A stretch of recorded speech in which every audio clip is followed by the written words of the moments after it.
Well, good morning. Where am I at? Top secret mission here.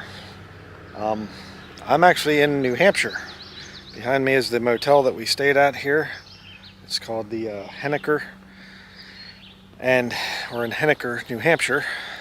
And we came down here to go to a precious metal place, and we're going to be buying a house with precious metals. That's the secret mission. And we're going to be heading there after this. I might try to do an interview with the guy that owns the place. I'll leave it secret for now, but that's what we're doing.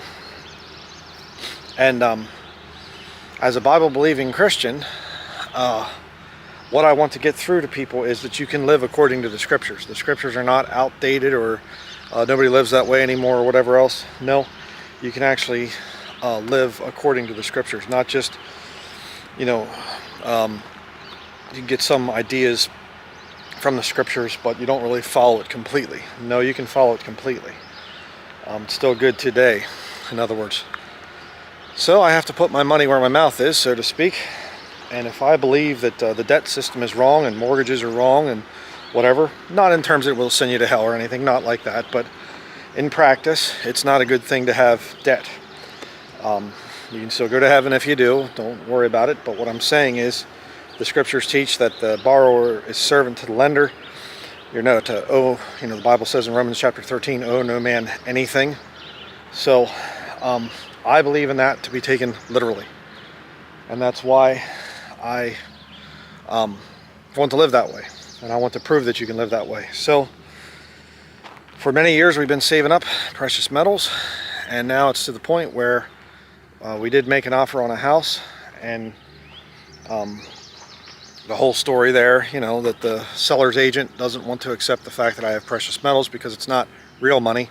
Real money's in the bank. Yeah, that's continuing to be devalued because of hyperinflation. But the precious metals is, worth more than when I first bought it. So we're going to see if everything works out. We are having an issue with our vehicle. The transmission little warning light thing seems to be coming on, and hopefully we'll be able to make it back to Maine. I don't know at this point in time. That's kind of an issue. But you just put your faith in the Lord. You just trust the Lord and say He'll get us back. He'll make things happen. So we're a few hours yet till our appointment at the bullion dealer. You hear a catbird here. And we're going to go down there and see how things work. And we'll show you some more video when we get there. All right, we're here at local Silver Mint. You can see right there the sign in Ware, New Hampshire. And I'm going to go in now to the store. I'm going to talk to the guy that owns the place here and have some interesting stuff. So let me show you inside here.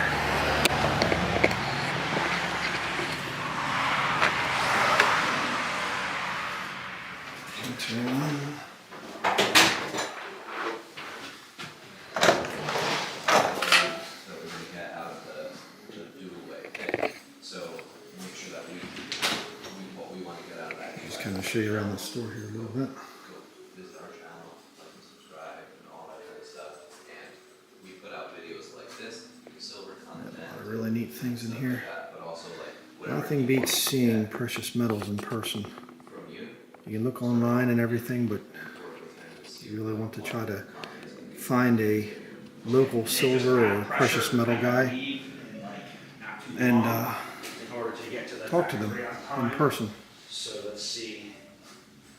There's some copper right there. Leave in an hour, 15 minutes or less. There's a lot of different things there. Make sure you guys are all set. Cash and stuff too. Pretty neat in here.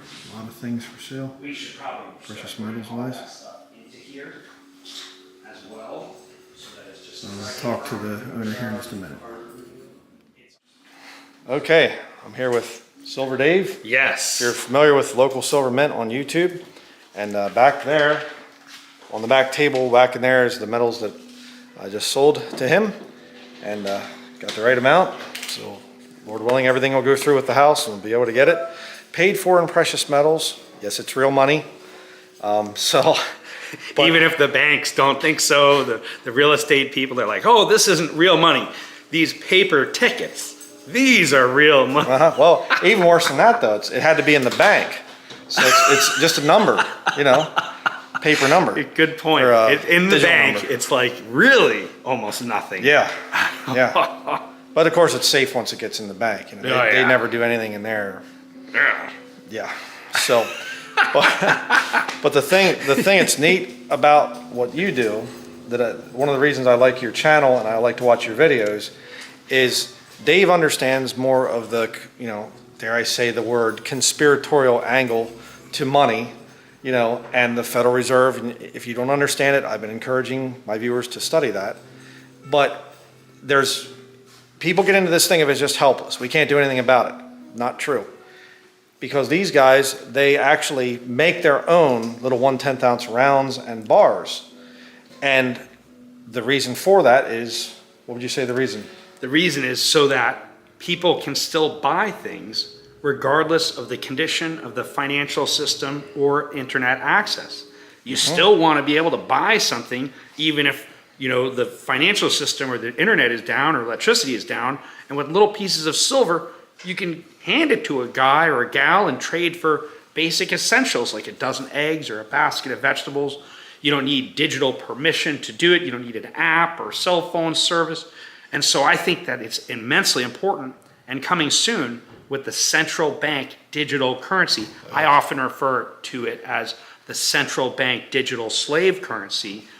And when that comes out, everything you buy has to be approved, who you buy it from, who you sell it to. And so having something you can directly trade to someone that doesn't require that approval process might be more important than people realize. And so I think it's really important that people have some physical, valuable items that they can use to buy stuff. And it's like a fire extinguisher. You have it in your house, not because you expect for there to be a fire, but if there was, it's good to be prepared. In this case, the chances of having to buy stuff, let me word it different, the chances of the financial system going kerplunk is even higher than your house having a fire. Like, I feel like it's almost an absolute mathematical certainty that these guys, they've destroyed 98% of the purchasing power of the dollar, and now they're going faster than they've ever gone before. So you don't exactly have to be a mathematician. Even if you are one, you don't have to be a mathematician to see this pattern and, to see why it's good to be prepared. Yeah. So that's why. And also, I know that there was a guy in here, an older man, that he brought in some huge bar of silver. What was that thing? Weighed, how much was If it? we're thinking we made a video of it, and it was two 15 kilo each bars. So essentially it was 500, it was just a little less than 500 ounces each. And he had these big blocks of silver. And that's great. Maybe he paid only, 89 cents over spot per ounce instead of, $2 or whatnot. But he was rejected by two other coin shops before he came to us. He went to two different places and they said, I can't buy that. I don't know what to do with it. It's a gigantic blocks. And so they said, why don't you call local silver mint? And in fact, Tim Marshner, who's on Yankee Stacking, who's got a shop out here, he's a really wonderful guy. He actually called us on the phone and said, hey, I got this guy here with these kilo bars. Would you do anything with that? And we're like, yeah, send it down. Because we knew that even if we didn't sell it the way it was, we could melt it. And that's what we did. We melted it down. We made 10,000 tenths out of it. Wow. That, I mean. Yeah. But it's pretty neat, though, because that guy, he bought the 1/10 ounce rounds, and he said he was going to bicycle across the country or something, I think. Yeah. And he's going to give them out. And see, that's the other thing, because we need to get people used to the thing of gold and silver has value to it.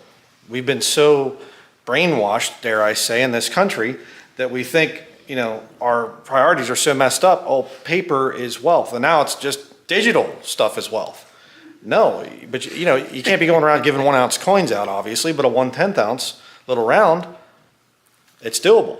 And that's the, sorry. No, go ahead. And that's why we're making these smaller pieces, The downside to smaller pieces of silver is you typically pay a higher per ounce premium because it's more little things to make. But when you go to spend them, they're easier to spend. It gives you an advantage in your negotiation. A lot of people are focused on their silver as a dollar inflation hedge, like as a bullion. And I think that's good, but how are you gonna get the most out of your metal? And to me, selling it back for dollars during the dollar meltdown, not gonna be the best way. You know, so like the dollar meltdown hasn't quite kicked off all the way yet, but if it does, you want to be able to trade your silver and gold directly for goods and services, a house, a truck. Yeah, okay, sometimes we sell silver, like right now, people sell silver to us for dollars so that they can do a purchase or a trade, and that's fine, but you want to have some of your silver be spendable. And I think it's really important, and coming soon, we are building a new factory to cut our production costs and increase our production capacity so that we can get our product, our 1/10 ounce silver, to be much closer in price to the generic bullion products. Wow. That way it's more spendable, and that way it serves as both a dollar inflation hedge and a barter tool blended together as one. And so going forward, we really hope that's going to help get them to circulate better, get it to work better, and it'll help people feel better about buying it because they're not paying such a high premium. Yeah. So, Yeah. guess Thank that's you it. so much.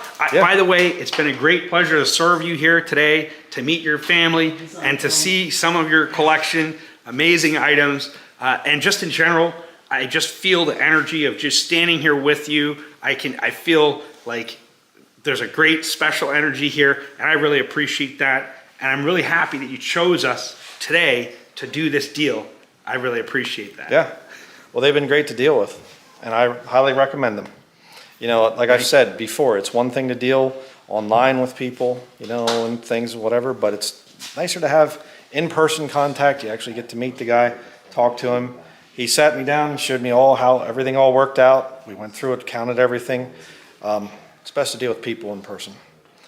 So, Yeah, definitely local is great. Connect with your local shops. It's safer sometimes, less digital spy bots tracking what you bought online and where it gets sent to, especially if it's silver and gold. You might want to think about that. And also thanks for filming me. And I guess that I would just, thank your audience for watching this, and feel free to check out our channel, which is Local Silver Mint on YouTube. Once again, that's Local Silver Mint on YouTube. We're making videos talking about silver and a little bit of prepping stuff and stacking and some market data points. So, feel free to check out our channel, and thanks so much for the plug and your customerness. yeah. All right. All right. All right, folks, stack it up. Yeah.